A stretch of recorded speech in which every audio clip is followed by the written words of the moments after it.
So in this video, I'm going to be talking about 5 potential trades for Kemba Walker that could happen this offseason.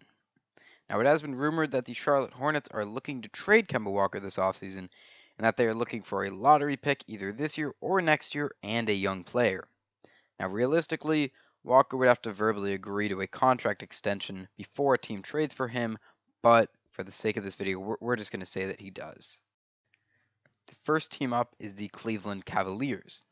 Now, the trade I had in mind is the 8th pick and Jordan Clarkson for Kemba Walker. Now, the Cavs should definitely take this trade if they have the opportunity. It has become apparent that Jordan Clarkson cannot be a consistent rotation player in the playoffs. And while the 8th pick will likely be better long term than Kemba, the Cavs' window for a championship is closing and they need talent now. As for the Hornets, the 8th pick will likely be Trae Young, Colin Sexton, maybe Michael Porter if he falls. And all of those players probably will have a better career than Kemba, but for now it's up in the air. Jordan Clarkson provides some immediate relief at the point guard position, and he was the second leading scorer amongst all bench players this year, and on top of that, he's only 25 years old. The next team is the Indiana Pacers, and the Pacers have actually been rumored to acquire Kemba Walker, and it would make a lot of sense for them. The deal would be Kemba Walker and Julian Stone for Darren Collison, TJ Leaf, Ike Anigbogu, the 23rd pick in the 2018 draft, and the Lakers' 2019 second-round pick. Now, if the Pacers do this, they get a very nice backcourt partner to Victor Oladipo. Kemba can take the scoring load off of Oladipo, and Miles Turner would then be moved to the third option, which I think would be very beneficial towards his development. This year, he was forced into the number 2 option, and I think it was too quick and too sudden. He wasn't ready for that role, and that's why he struggled this year.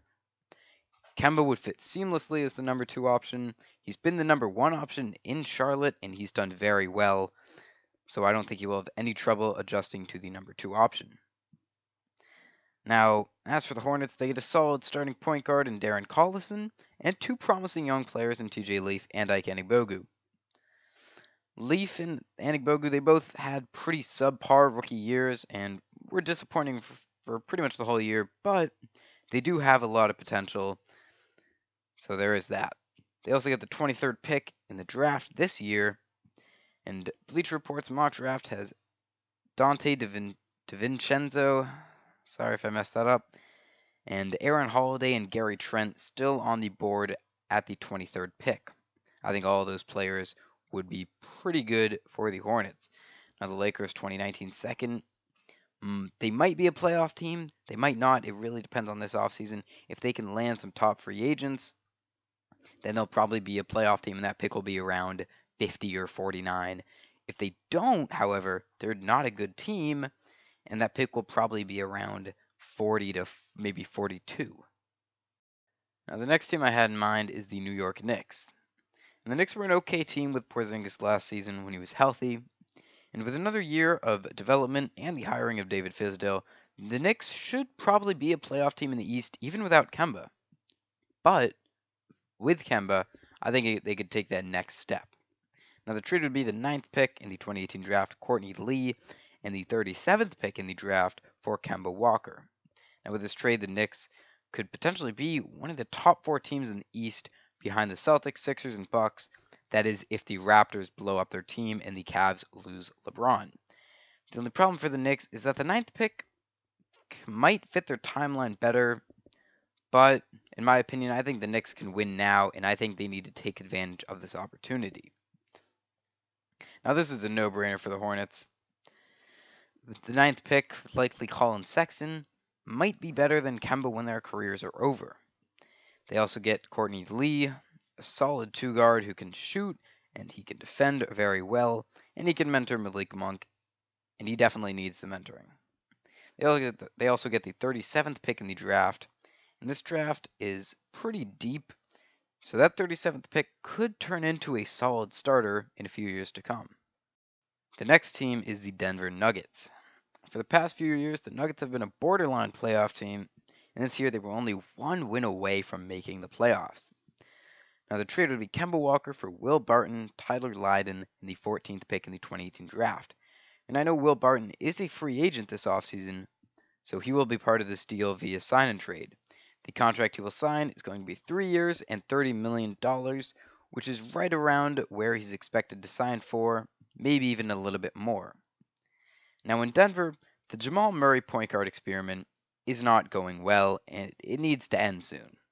Don't get me wrong, Jamal Murray is a very talented scorer, and in my opinion, should be their sixth man of the future and probably win a few Sixth Man of the Year awards behind Gary Harris.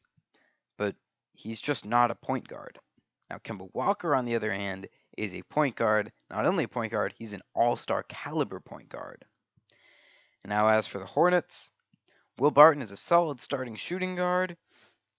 He could play in front of Malik Monk while Malik Monk progresses. His deal is, it's okay for his production. It's not bad. Tyler Lydon is a solid stretch four, but he's still young. He has room for development. With the 14th pick, the Hornets could take Jonte Porter, Jalen Brunson, Miles Bridges, maybe. Those are the guys right around the 14th pick in Bleacher Report's mock draft, and each of these players have lots of potential, could be future All-Stars. Now, the last team I have is the Phoenix Suns. Devin Booker has just come out recently and said that he is tired of losing, and Kemba would put an end to that. The trade would be Kemba Walker in the 55th pick for TJ Warren, the 16th pick, and the 31st pick. Now, in this deal, the Suns get much better. They keep their franchise player happy, and they keep the number 1 pick in the draft. They might be overpaying compared to some other deals, but I think it's worth it to keep Devin Booker happy, as he could be a future MVP candidate. Now, with the 16th pick, the Hornets could select Jalen Brunson, maybe Miles Bridges, who both could be future All-Stars, and with the 31st pick, the Hornets could get Trayvon Duval, maybe Grayson Allen, both of which would fill the hole left by Kemba. Of course, they're not going to be as good as Kemba, but with some development, they could probably be some solid starting guards. Now, TJ Warren gives the Hornets some much-needed wing scoring, with Batum being inconsistent and often injured, and Kid Gilchrist just not being a shooter. Alright, thank you for watching the video, guys. Those are the 5 trades that I have potentially happening for Kemba Walker. Leave a comment down below if you agree with any of these trades, or if you have a trade for Kemba Walker of your own.